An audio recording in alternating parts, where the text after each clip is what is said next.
السلام علیکم ورحمۃ اللہ وبرکاتہ۔ اللہم صلی علی سیدنا محمد وعلی آل سیدنا محمد وبارک وسلم بعدد کل شیء معلوم لک۔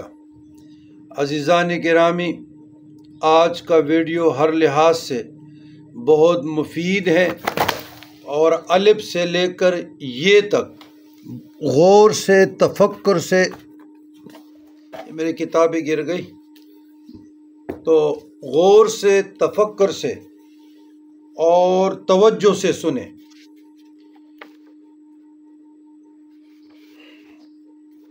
یہ پروفائل پہ میرا نمبر ہے اور وہ نمبر رحمت کی بجائے زحمت بنتی جا رہی ہے۔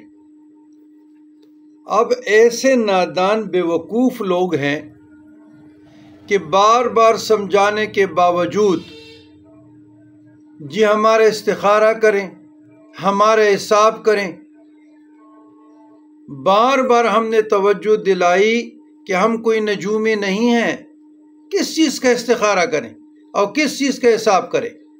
استخارہ پچھلے ویڈیو بھی میں نے بات بتائی تھی کہ خود کرنے کا نام ہے، دوسرا کوئی استخارہ کسی کے لیے نہیں کر سکتے۔ اور کس چیز کا حساب؟ جو مسنون اعمال ہم بتاتے ہیں وہ پڑھتے نہیں ہیں،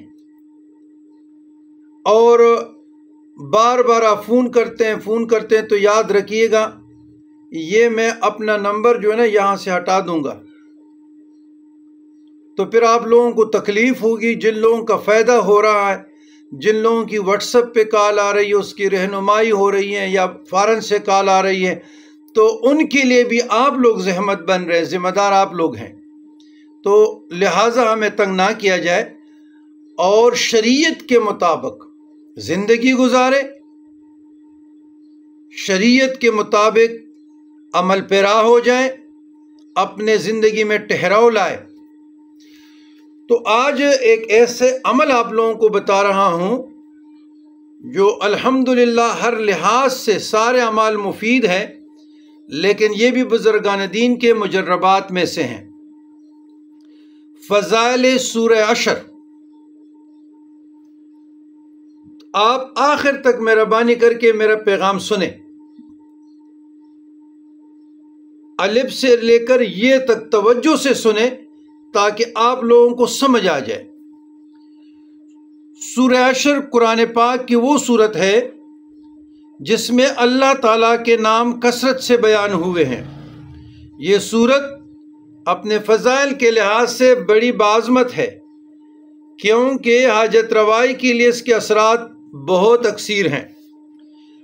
اگر کسی شخص کو کوئی حاجت ہو، درپیش ہو، تو وہ 4 رکعت نوافل پڑھے، ہر رکعت میں سورۃ فاتحہ کے بعد سورہ حشر کی تلاوت کرے، اور اس طرح یہ عمل جاری رکھے، کنٹینیو رکھے۔ انشاءاللہ اس کی حاجت اللہ کی رحمت سے پوری ہوگی۔ ہاں، جس طرح ہم حافظ قرآن نہیں ہیں یا آپ لوگ حافظ قرآن نہیں ہیں تو آپ کہیں گے کہ ہم جی سورہ حشر کیسے پڑھیں؟ جناب، آپ سورہ حشر نوافل میں موبائل سے بھی پڑھ سکتے ہیں، کوئی حرج نہیں ہے۔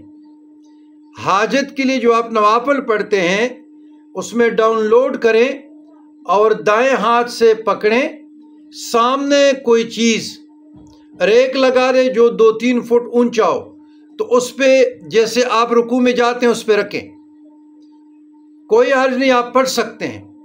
سورہ حشر آپ 4 رکعتوں میں اس ترتیب سے پڑھ سکتے ہیں۔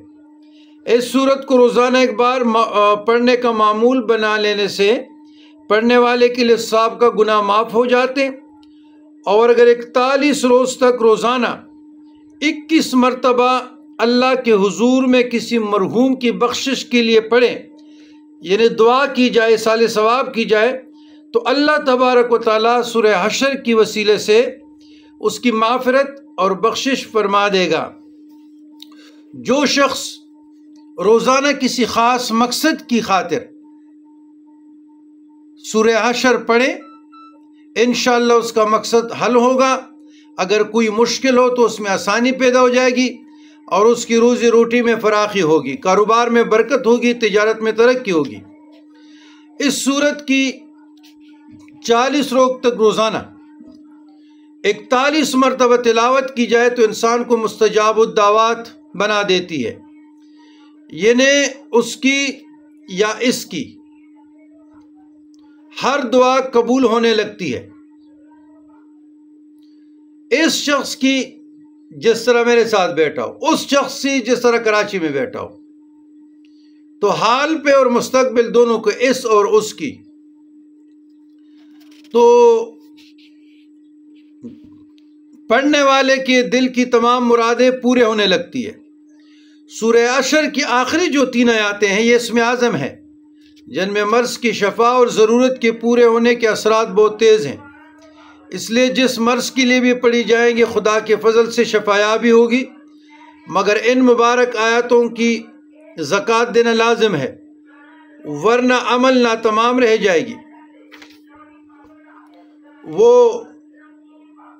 پھر ایک حدیث کوٹتا ہوں، کنز العمال جلد 1 صفحہ 147، حضرت ابو امامہ رضی اللہ تعالیٰ عنہ سے روایت ہے کہ حضور علیہ السلام نے فرمایا ہے کہ جو شخص رات یا دن میں سورہ حشر کی آخری آیات پڑھے اور اسی دن یا رات اگر اس پڑھنے والا کا وصال ہو جائے تو وہ یقیناً سورہ حشر کی بدولت جنت میں داخل کیا جائے گا۔ اچھا، آپ نے سورہ حشر شروع کرنی ہے شروع سے، جس طرح میں پڑھ رہا ہوں۔ سورۃ الحشر مدنیۃ وہی 24 آیۃ و 3 رکوعات، 3 رکوع ہے۔ مثلا میں نے سورہ حشر شروع کی، بسم اللہ الرحمن الرحیم، سبح للہ ما فی السماوات و ما فی الارض والعزیز الحکیم، ادھر سے ہم نے شروع کیا، آتے رہیں، جب ہم اس آیت پہ آ جائیں گے، لو انزلنا ھذا القرآن علی جبل لرأیتہ خاشعا متصدعا من خشیۃ اللہ، ادھر آپ نے دعا کرنی ہے۔ یہ دعا ایسے کرنی ہے کہ یا اللہ اپنی قدرت سے، قرآن کریم فرقان حمید کی تلاوت سے یا سورہ حشر کی برکت سے، وسیلے سے میرے مشکلات میں آسانی لائے، اور میرے مشکلات کا جو پہاڑ ہے اس کو ریزہ ریزہ کر دے۔ پھر آگے سے آپ نہ تلاوت کنٹینیو جاری رکھیں۔ واللہ الخالق البارئ المصور لہ الاسماء الحسنی، لہ الاسماء الحسنی تک جب آپ آئیں گے، لہ الاسماء الحسنی ادھر تک جب آپ آئیں گے تو آپ اپنے ساتھ، اگر آپ کو یاد ہے اسماء الحسنی ٹھیک ہے، اگر آپ کو یاد نہیں ہے ڈاؤن لوڈ کریں یا کہ کسی کتاب سے لکھ لیں تاکہ آپ لوگوں کو آسانی ہو۔ تو واللہ الخالق البارئ المصور لہ الاسماء الحسنی، تو ادھر آپ لوگوں نے کیا کرنا ہے؟ اسماء الحسنی پڑھنا ہے۔ کیسے پڑھنا ہے؟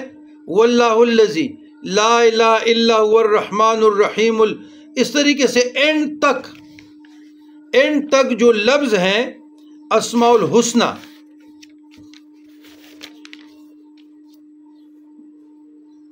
رشید الصبور الذی لیس کمثلہ شیء والسمیع العلیم، تو یہ سارے اسماء الحسنی آپ نے پڑھ لیے۔